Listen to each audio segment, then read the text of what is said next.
Bueno, vamos a esperar como de costumbre los minutitos que puedan llegar los compañeros y empezamos.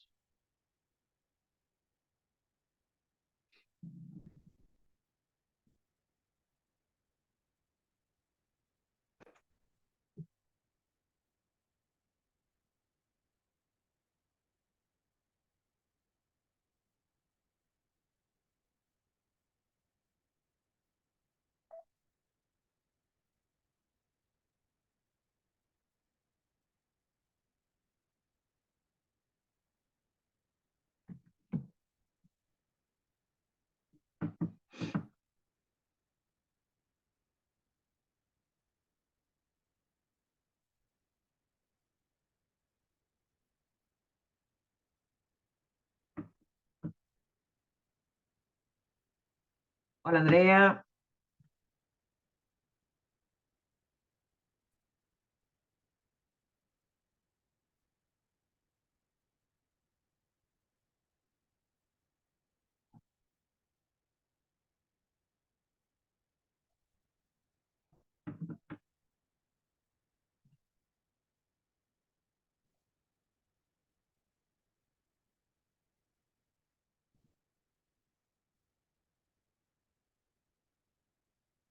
hola More,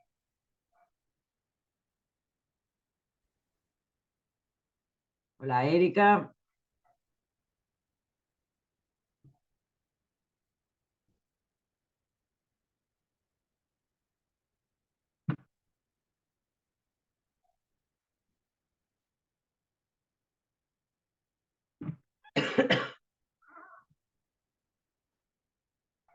hola Gabriela,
hola Marta,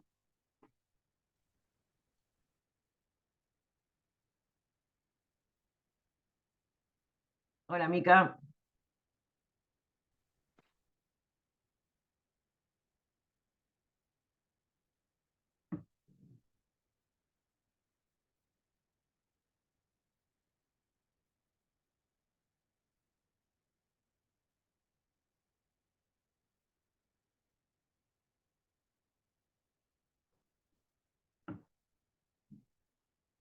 hola Naid,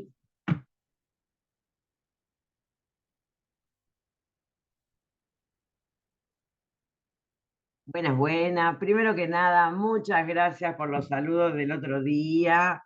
¿eh? Me dieron un alegrón tremendo. Muchas, pero muchas gracias.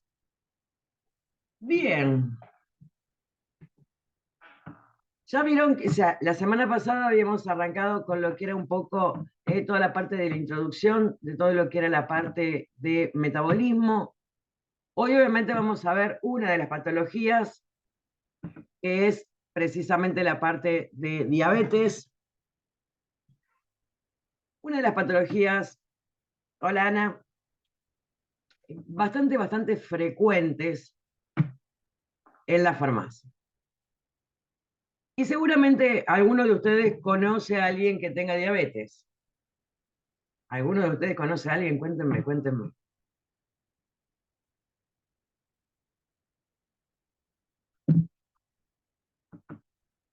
Seguramente alguno de ustedes o tuvo un abuelo o un padre, el papá de Ana Laura tiene diabetes, mi tío de diabetes, Anita, el tío de Morena, el papá de Anaí. Obviamente, ahí está, Yami, la pudiste entrar ahora. Sí, obvio que vamos a explicarlo. ¿Eh? Obviamente, vamos a ver cómo es que se produce, cuáles son los tipos ¿eh? de, de diabetes. Y obviamente también después vamos a ver el tratamiento, porque para eso van a venir las personas que tienen diabetes a la farmacia. Y obviamente vamos a estar hablando también un poco de las condiciones de venta, qué es lo que ocurre, porque la gran mayoría de los medicamentos que se utilizan para el tratamiento de la diabetes suelen ser bastante caritos, muy caros. Obviamente, por ley,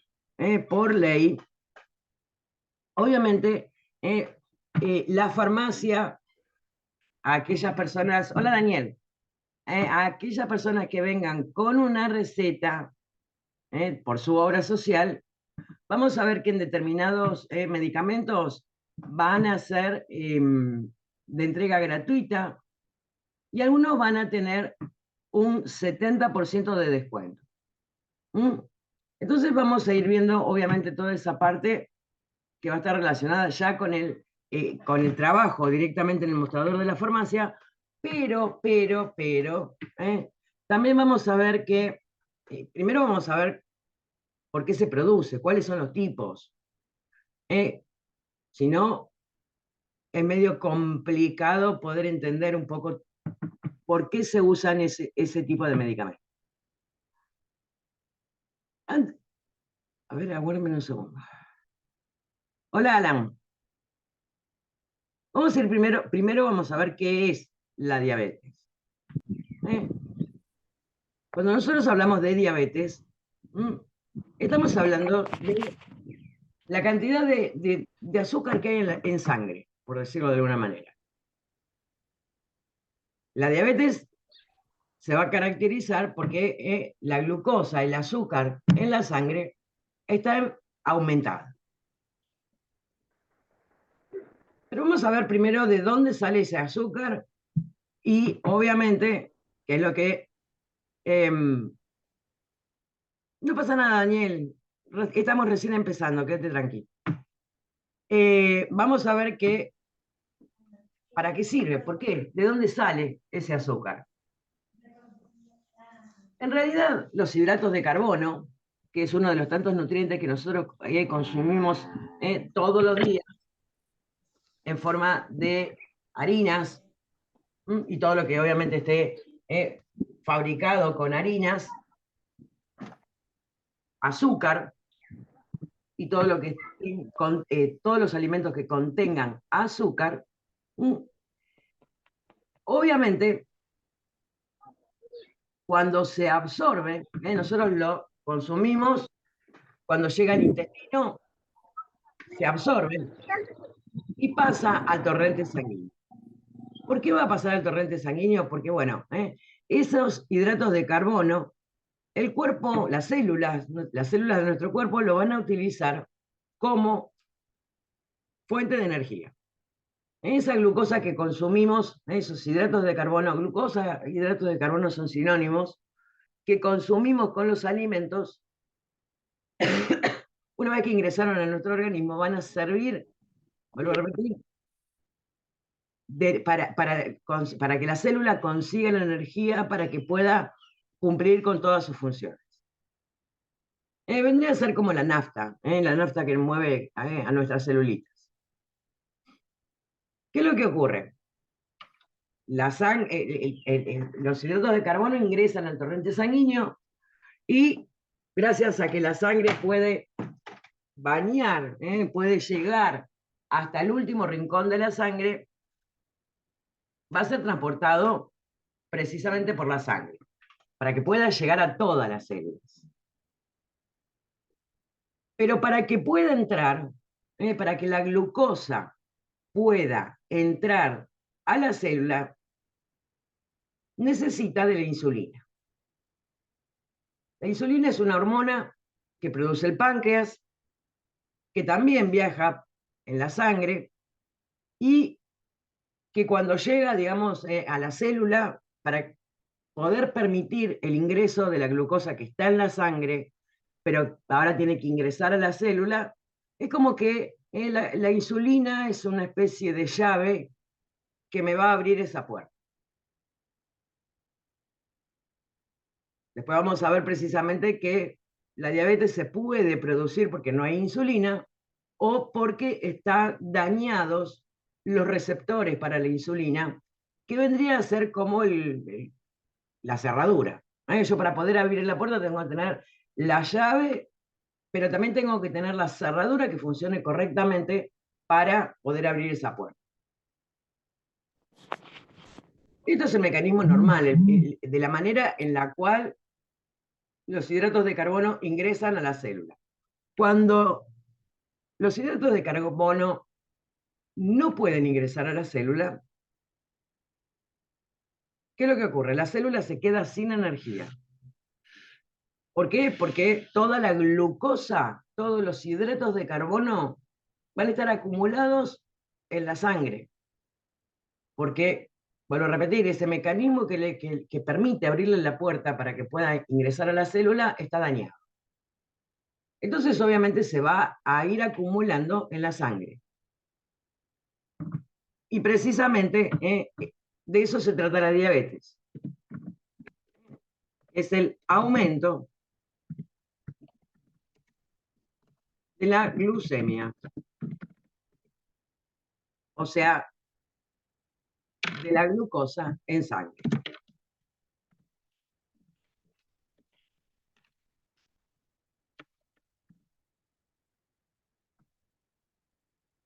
Pero para poder decir que esa glucemia o glicemia, los dos son sinónimos, los dos se puede decir de cualquiera de las dos maneras, hay dos cosas que son fundamentales. Para que yo pueda decir que esa glucosa en sangre está aumentada, primero que nada debo conocer los valores normales. ¿Cuál es el valor normal? Para poder decir que está aumentado. Ese valor normal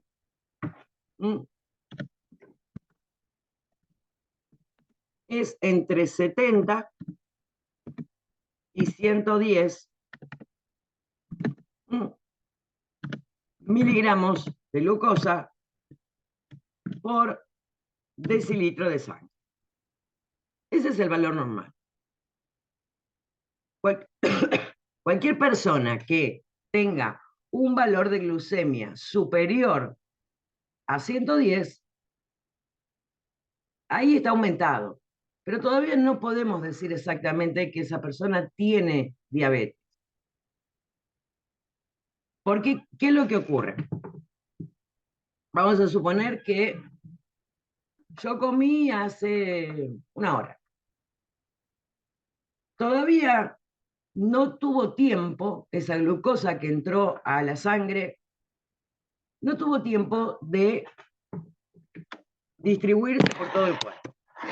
Por lo tanto, todavía me queda algo en la sangre. ¿Puede estar aumentado? Sí, puede estar aumentado. Pero porque todavía no se pudo distribuir por donde se tenía que distribuir. Cuando hablamos de un valor normal, por eso, por ese mismo motivo, vamos a estar hablando que este valor tiene que ser con 8 horas de ayuno. Y cuando hablamos de ayuno, hablamos de un ayuno estricto. O sea, 8 horas de no haber comido ni bebido absolutamente nada, excepto agua. ¿Qué pasa? El médico me pidió que me hiciera un análisis, me están pidiendo, por lo general, dependiendo de lo que me estén pidiendo, me van a pedir entre 8 y 12 horas de ayuno. Yo no sé ustedes, pero les puedo asegurar que yo a las 7 horas me estoy muriendo de hambre. Pero bueno, hay que respetarlo, porque si no los valores pueden dar falsos, porque en realidad están... ¿Y por qué digo nada que no sea? O sea, pero no estoy comiendo, no, pero por ejemplo me estoy tomando un café, el café aumenta la glicemia, ni siquiera un mate, por más que sea amargo. Cualquier ese tipo de cosas tiene que ser, obviamente, no, no y no. Agua, sí, agua puedo, pero ninguna otra cosa, ni comida ni bebida. Entonces, ahí ya tenemos un parámetro. ¿eh? Tenemos un parámetro en el cual ya nos podemos más o menos empezar a guiar. Ahora, obviamente una persona que, vamos a suponer que le hace, me pidieron un análisis y yo veo, miro que el valor de la glucemia está por arriba de 110 y me da un 120. Eso no significa que la persona tenga diabetes. ¿eh? Si el máximo es 110 y yo tengo un 120, precisamente lo que pudo haber ocurrido es que esté mal hecha, perdón, mal hecho el ayuno. Mal hecho el ayuno. O que puede ser que a lo mejor también haya estado un poco nerviosa por algún motivo. Los nervios también me pueden aumentar un poco la glucemia sin necesidad de tener diabetes. Y un 120, un numerito así, una sola vez, tampoco me va a estar diciendo que tengo diabetes. Ahora, si cada vez que me hacen el estudio me da 120, 130, 120, 130, es así en forma continua, permanente, acá ya estamos ante otra situación. Hay ahí algo que seguramente no está funcionando correctamente. Después el médico obviamente verá cómo prosigue el estudio y para descartar o para confirmar que esa persona en particular tiene diabetes. Ahora, si yo hago un estudio y la persona tiene 300, 300 y pico miligramos de glucosa en sangre, con 8 horas de ayuno, y ahí ya no voy a tener ninguna duda de que realmente la persona va a tener diabetes. Obviamente nosotros en la farmacia no vamos a hacer diagnóstico de diabetes. Nosotros en la farmacia lo único que vamos a hacer, obviamente, es dispensar la medicación que va a requerir el paciente diabético. Pero esto es algo que, vuelvo a repetir, es algo que es, no sé si decirlo importante, pero es interesante conocerlo, porque vuelvo a repetir, es una patología muy, pero muy frecuente, muy, pero muy frecuente, y por lo tanto, seguramente nosotros vamos a conocer a alguna persona que tenga o que esté en dudas y, che, ¿por qué no te fijas a ver esto, a ver lo otro, hacete controlar? Entonces, ya conociendo cuál es el valor normal, ya podemos hablar de que la glucemia está aumentada. Ahora vamos a ver, porque uno siempre dice diabetes, diabetes, diabetes, pero también vamos a ver que hay distintos tipos de diabetes. Y obviamente, al haber distintos tipos de diabetes, por más que los síntomas sean iguales o parecidos, el tratamiento va a ser totalmente diferente. ¿Por qué va a ser totalmente diferente? Bueno, precisamente porque el tratamiento va a estar relacionado con el motivo por el cual se produjo la diabetes. Obviamente para poder hacer el tratamiento también, el tratamiento también lo va a indicar el médico. Nosotros en la farmacia no vamos a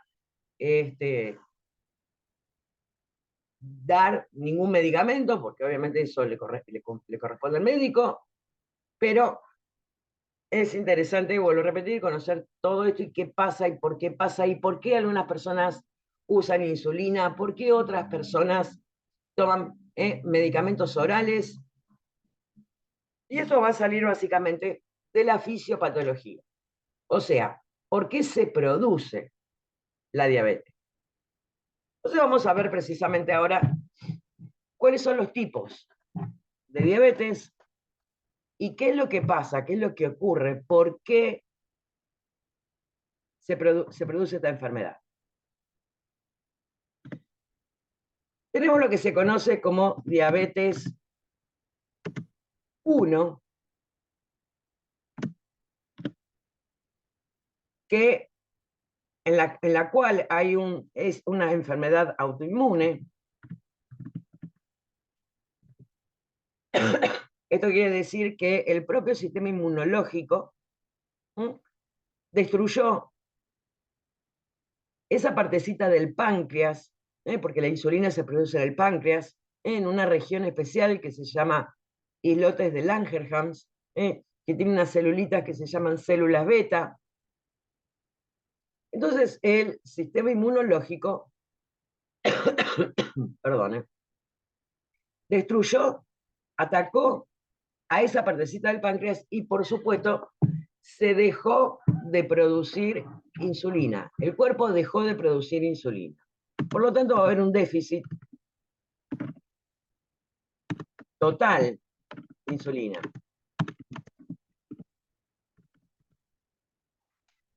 Va a haber un déficit total de insulina. El cuerpo de esa persona no va a producir insulina. Y este tipo de diabetes, nosotros vamos a decir, bueno, esto vendría a ser como si, o sea, nosotros estamos hablando, como comparábamos hace un rato, a una puerta que necesita la cerradura y necesita la llave para permitir el ingreso de la glucosa que está en la sangre al interior de la célula. Acá en este caso no tengo la llave.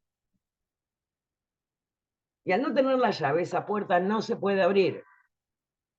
Por lo tanto, no va a haber manera de que la glucosa ingrese a la célula y obviamente se va a acumular en la sangre. Este tipo de diabetes también se la conocía o se le decía infanto juvenil.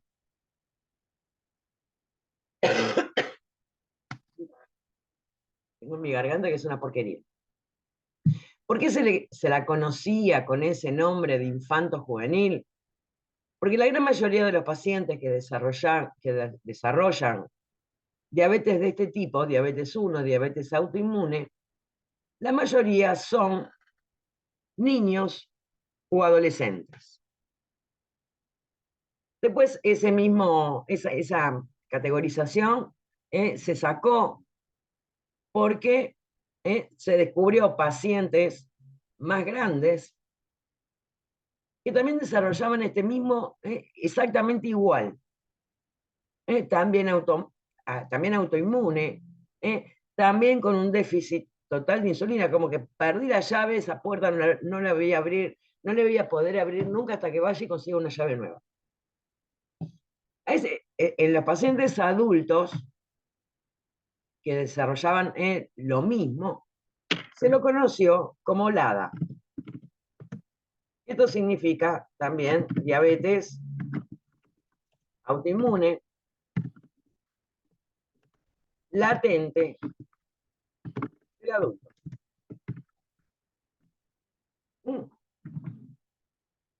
Que obviamente va a aparecer en pacientes mayores. Yo tengo LADA. A los 39 años me apareció, ya de infanto juvenil, no tenía nada. Pero bueno, existe esta otra que en definitiva es lo mismo. También es autoinmune, y hay un déficit total de insulina.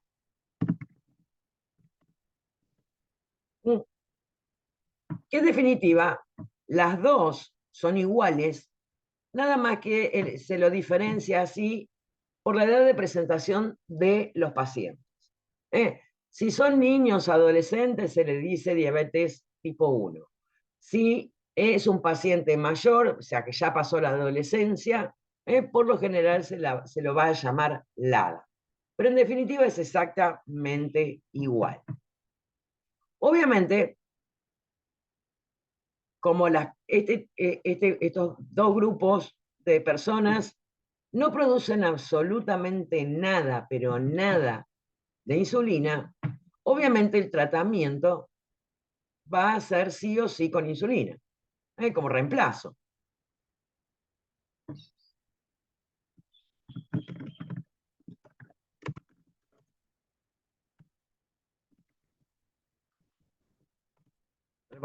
De reemplazo.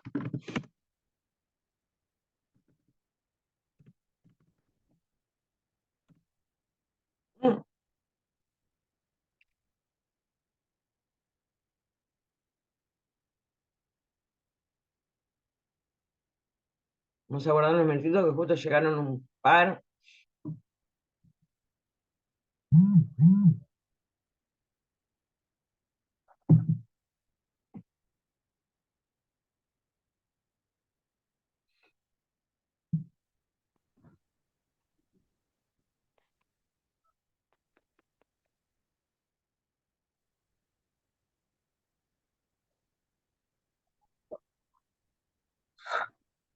Ya están. De paso, les pido que por ahí, cuando vean los mensajitos en el grupo, los que están presentes, me avisan, porfa, porque yo por ahí no me doy cuenta. Que hay alguien que está escribiendo en el grupo y como yo lo tengo silenciado para que no moleste durante la clase. Así que bueno, entonces, volvemos un poquito a esta descripción. Obviamente, como este paciente sí o sí va a necesitar insulina para su tratamiento, también se lo va a conocer como insulino dependiente.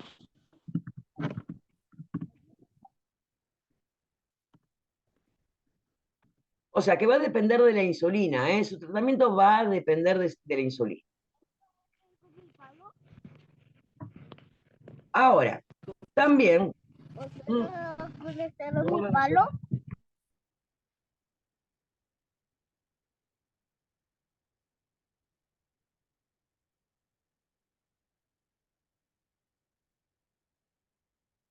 También vamos a tener el otro tipo de diabetes que se la conoce como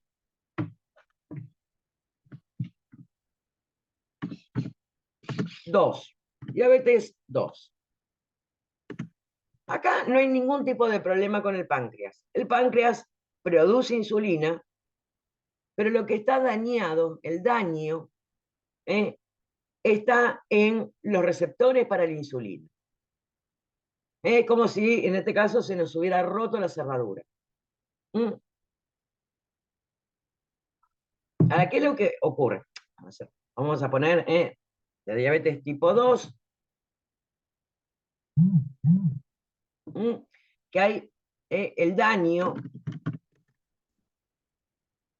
está en el receptor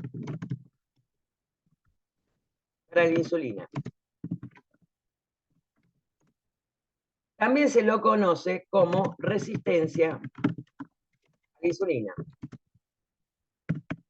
Porque insulina hay, pero no es capaz de abrir esa puerta, no es esa llave es como que estuviera rota la cerradura. Obviamente, si está rota, tampoco voy a poder abrir la puerta. En definitiva, va a ocurrir lo mismo. La glucosa se va a seguir acumulando en la sangre, no va a poder ingresar a la célula pero por un mecanismo totalmente diferente. Y ahora lo que tengo que arreglar es una cosa diferente. ¿Eh? Obviamente, en la diabetes tipo 2 no se va a utilizar insulina en el tratamiento. ¿Eh?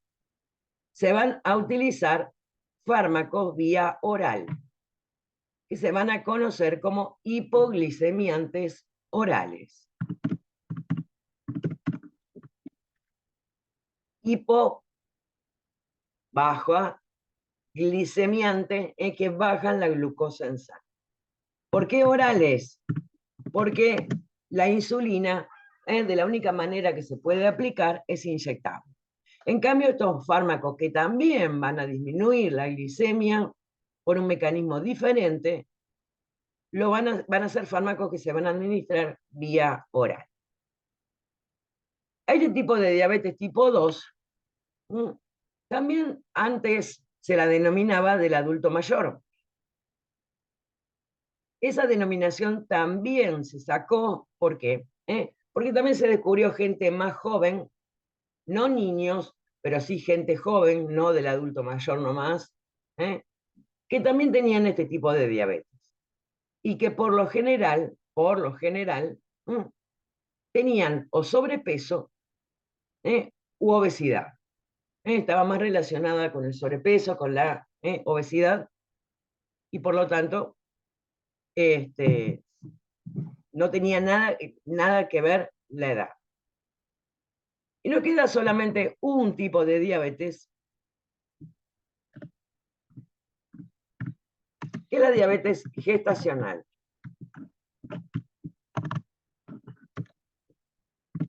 Que obviamente la diabetes gestacional se produce obviamente en el embarazo. Y acá el problema no es ni la insulina ni el receptor. O sea, que acá el problema no es porque me falte la llave o porque se me haya roto la cerradura. El motivo por el cual se produce la diabetes gestacional es porque las hormonas se producen durante el embarazo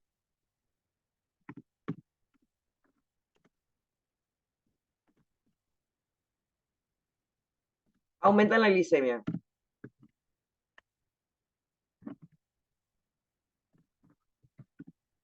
Siempre, siempre. ¿Por qué hay mujeres que desarrollan diabetes gestacional y mujeres que no? Bueno, la gran mayoría de las mujeres o sea, a toda mujer embarazada, debido a las hormonas del embarazo, se le va a aumentar la glicemia. En la gran mayoría de las mujeres, el páncreas, para compensar, va a aumentar un poco, bastante, la producción de insulina.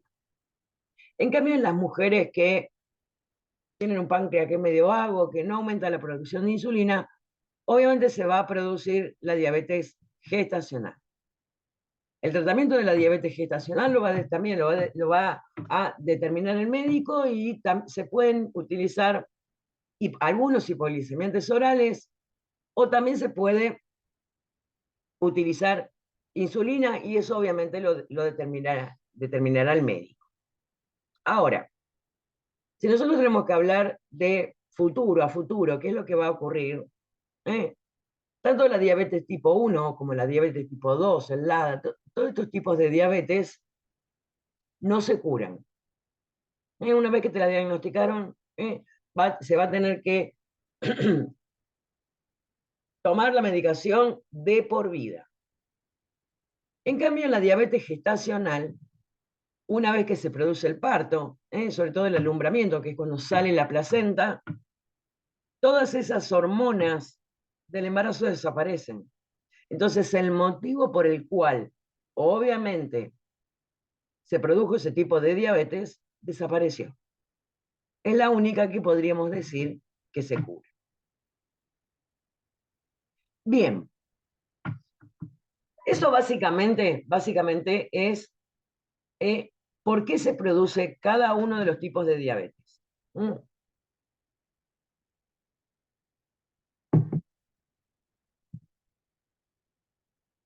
Se dan cuenta que en uno de los domicilios donde está trabajando y una persona con diabetes le está afectando los riñones y sí, se inyecta insulina. Sí, lamentablemente la diabetes cuando hay que tratarla porque más allá de la incomodidad de los síntomas, que ahora después lo vamos a ver en la próxima reunión, porque no vamos a llegar en esta, cuando la diabetes no está bien tratada o cuando se la dejó estar por mucho tiempo, va a tener complicaciones. Dentro de las complicaciones que puede tener a futuro, o sea, complicaciones crónicas, puede tener, puede afectar los riñones, puede afectar la vista. De hecho, la diabetes es la primer causa de ceguera en una persona que obviamente nació con una visión normal. Pero afecta riñones, corazón, ojos, los nervios. También se puede producir lo que se conoce como pie diabético, porque como se afecta la sensibilidad, sobre todo en los pies, eso se llama neuropatía, se pierde la sensibilidad del dolor, se puede provocar una gangrena y obviamente lamentablemente hay que cortar la pierna, el pie, lo que fuera. Pero sí, lamentablemente cuando uno no cumple el tratamiento así a rajatabla, siempre, siempre puede haber complicaciones y feas. Ahora, cuando uno cumple con el tratamiento y lo cumple bien, es como si no tuviera nada. Sobre todo en las diabetes que se utiliza la insulina. ¿Por qué? Porque obviamente, si a mí me falta algo, lo pongo y listo. Lo reemplazo y listo. Es como decíamos con el ejemplo de la llave, ¿no? Si se me rompió la llave, no me funciona la llave, voy y me compro otra llave. Y ya tengo la llave de nuevo para poder entrar. El problema muchas veces también es cuando el problema está en la cerradura. Obviamente en una puerta común y corriente, está bien, se me rompió la cerradura, llamo al cerrajero, cambiame la cerradura y listo. Bueno, lamentablemente no le podemos cambiar esa cerradura a todas las células de nuestro organismo, entonces obviamente se van a utilizar medicamentos que van a tratar de que la llave más o menos haga un poquito de jueguito y abra. Ahora, va a llegar un momento en que de tanto forzar y forzar y forzar, va también a requerir insulina. Pero bueno, por supuesto ya se nos terminó el tiempo, en cualquier momento se corta. En la segunda mitad, obviamente, vamos a ver los síntomas. Y van a ver que es algo totalmente parches. No sé, Gachín. Después lo charlamos en la próxima porque se nos corta. Ahora y mientras esperamos que se descarte. Ya cortamos.